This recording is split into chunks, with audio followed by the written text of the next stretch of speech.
मेरा नाम है Vivek Bindra, founder and CEO बड़ा बिजनेस .com। क्या है ये बड़ा बिजनेस? ये मेरी कंपनी का नाम है। मैं आप सबका बिजनेस बड़ा करने में आपकी मदद करता हूं। एक छोटे व्यापारी का, एक स्टार्टअप का, एक एमएसएमई या स्मॉल मीडियम एंटरप्राइज को बिजनेस बड़ा करने में जो तकलीफें आती हैं, उसके लिए मैंने एक यूट्यूब चैनल लॉन्च किया था और अपना बड़ा बिजनेस मोबाइल एप्लीकेशन लॉन्च किया है। आपको जान के खुशी होगी, आज दुनिया का most subscribed entrepreneurship YouTube channel world का नंबर 1 बन चुका है। लगभग 1 करोड़ सब्सक्राइबर हम पार कर रहे हैं।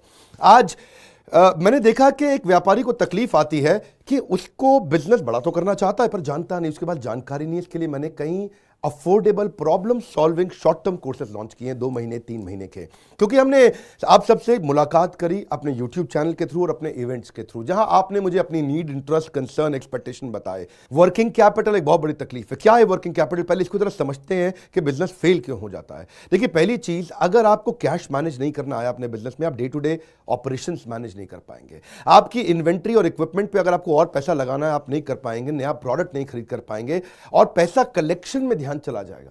यार पैसा आया नहीं, उधारी चला गया, पैसा कैसे निकाल करके लाऊं, सेल्स कैसे बढ़ानी है, इससे ध्यान हट करके पैसे की कमी पे ध्यान ज़्यादा चला जाएगा। थोड़ा सा भी एक साइक्लिकल या थोड़ा सा भी सीजनल या एक सिचुएशनल इंपैक्ट आया ना आपके बिजनेस पे, एक दर्दनाक मौत के चलते आपका बिजनेस बंद हो जाएगा, पेनफुल डेथ हो जाएगी। कभी कभार एक बड़ी ग्रोथ अपॉर्चुनिटी आती है, लेकिन आपको फाइनेंस हैंडल करना नहीं आया था ठीक ढंग से, उसके कारण एक बड़ी ग्रोथ अपॉर्चुनिटी आप मिस कर जाते हैं। ट्रेड डिस्काउंट्स आपको नहीं मिलते। कैश हाथ में रहना चाहिए।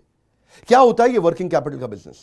देखिए, ये ऐसा बिजनेस है, ये एक ऐसी स्ट्रैटेजी अगर आप सीख गए तो पीछे से आने वाले सप्लायर के पैसे पे ही आप बिजनेस कर जाएंगे। आपको अपना पैसा ही नहीं लगाना पड़ेगा, चाहे आप प्रोडक्ट में है या सर्विस में है। कैश मैनेज करना आना चाहिए, नहीं तो आपकी फाइनेंशियल रेपुटेशन खत्म हो जाएगी और हो सकता है कि जिनको आपने उधार देना है वो एनसीएलटी जाके आपका वाइंडिंग अप पटिशन डाल के धंधे को खत्म कर देंगे।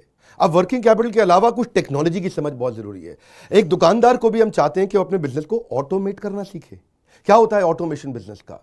एक रिटेलर भी जब तक अपने करंट दुकान को ऑटोमेट करके पूरी तरीके से इससे बाहर नहीं निकलेगा, वो गल्ला नहीं छोड़ पाएगा, नेक्स्ट ब्रांच नहीं खोल पाएगा, नेक्स्ट ऑफिस नहीं खोल पाएगा, नेक्स्ट कंपनी, नेक्स्ट फैक्ट्री नहीं डाल पाएगा। आपको ईआरपी और सीआरएम की समझ होनी चाहिए। टेक्नोलॉजी क्या होती है मेरे बिजनेस के अंदर, कौन सी टेक्नोलॉजी चाहिए, मैं कैसे सर्विसेज और प्रोक्योरमेंट को कंट्रोल कर लूं, मैं कैसे पेमेंट मेरी किसको देनी है, किससे लेनी है। मेरे पास एक शीट पे हर समय पता होना चाहिए मेरा एक्सपेंडिचर कितना हुआ है, कितना स्टॉक फालतू पड़ा हुआ पीछे, इन्वेंट्री कितनी पड़ी है, मेरी कॉस्टिंग क्या है, प्राइसिंग क्या है, मार्जिन कितने हैं, वेस्टेज कितनी हो रही है, मेरा कैश फ्लो के ऊपर मुझे टैक्सेशन की क्या तैयारी करनी है, बैंक की ट्रांजैक्शंस क्या हो रही हैं, मेरे को कैसे अपनी सेल्स का प्रोजेक्शन डालना है, इंसेंटिव को कैसे डिस्ट्रीब्यूट करना है, डिस्ट्रीब्यूटर से कैसे डील करना है, फ्रेंचाइजी को कितना पैसा देना है, कितना लेना है, सारी चीज एक शीट पे। सीआरएम और ईआरपी, इसके ऊपर हमने एक छोटा कोर्स बनाया, एक ऐसा कोर्स जो कि 2 महीने में आप सीख सकते हैं, कहीं पे भी बैठ के, किधर भी, अपनी कन्वीनियंस, अपनी ईज के मुताबिक।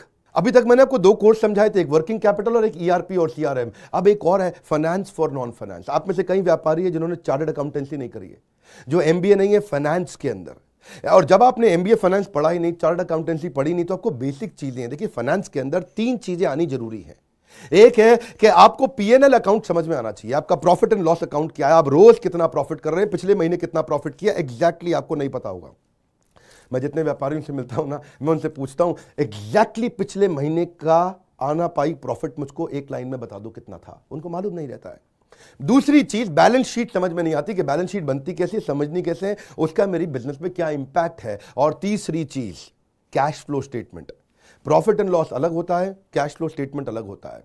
कैश फ्लो हो सकता है आपके बुक्स में प्रॉफिट हो लेकिन हाथ में कैश ना हो सकता है आपके हाथ में कैश हो लेकिन बुक्स में प्रॉफिट ना हो। ये दोनों बिल्कुल अलग अलग चीजें हैं। तो आपको profit and loss account, balance sheet और कैश फ्लो स्टेटमेंट, ये तीनों क्या आपको समझनी जरूरी है? अरे हर व्यापारी को समझनी जरूरी है। आपको, आपके लिए हमने इस प्रोग्राम को बनाया जिससे आप अपनी कॉस्ट ऑफ बोरोइंग को समझ सकते हो कि मार्केट से जो पैसा ले रहे हो वो कितने रुपए का पड़ रहा है, उसका बिजनेस पे कितना इंपैक्ट आ रहा है। अगर आपकी कॉस्टिंग ठीक नहीं है, प्राइसिंग कभी ठीक नहीं हो सकती। कॉस्टिंग क्या होती है? एक आपने जूस की बोतल बेची, एक्चुअली वो बोतल बनाने में कॉस्ट कितनी आ रही है, तो वो एक पर यूनिट कॉस्टिंग कैसे निकाली जाती है। साधारण हिंदी भाषा में लोगों को सिखाने वाला कोई कोर्स एग्जिस्ट ही नहीं करता था। कई मैंने छोटे छोटे ऐसे कोर्सेज बनाए हैं और कैसे हिंदुस्तानी व्यापारियों को मद्देनजर रखते हुए उनकी प्रॉब्लम्स को इकट्ठा करके, इसलिए हमने इसको नाम दिया है प्रॉब्लम सॉल्विंग कोर्सेज। इसमें रियल एग्जांपल्स डाले हैं, इसके अंदर केस स्टडी डाली हैं, इसके अंदर इंप्लीमेंटेशन के लिए आपको हमने असेसमेंट्स दिए हैं, एनिमेशन हर वीडियो के अंदर डाल दिया, रीडिंग मटेरियल डाल दिया ताकि रीइंफोर्समेंट हो जाए। आपको जब मन करे तब एक्सेस करो, आप जाके रिविजिट करो, फिर से जाके रीबिल्ड करो अपनी अंडरस्टैंडिंग को दोबारा पढ़ के। और मैंने ही खुद मिल करके अपने बेस्ट देश के ट्रेनर्स के साथ इन सारे कंटेंट को तैयार करा। तुरंत J कर्व लाने वाले हैं। थोड़ा सा पैसा अगर आपने इन्वेस्ट किया, बहुत बड़ा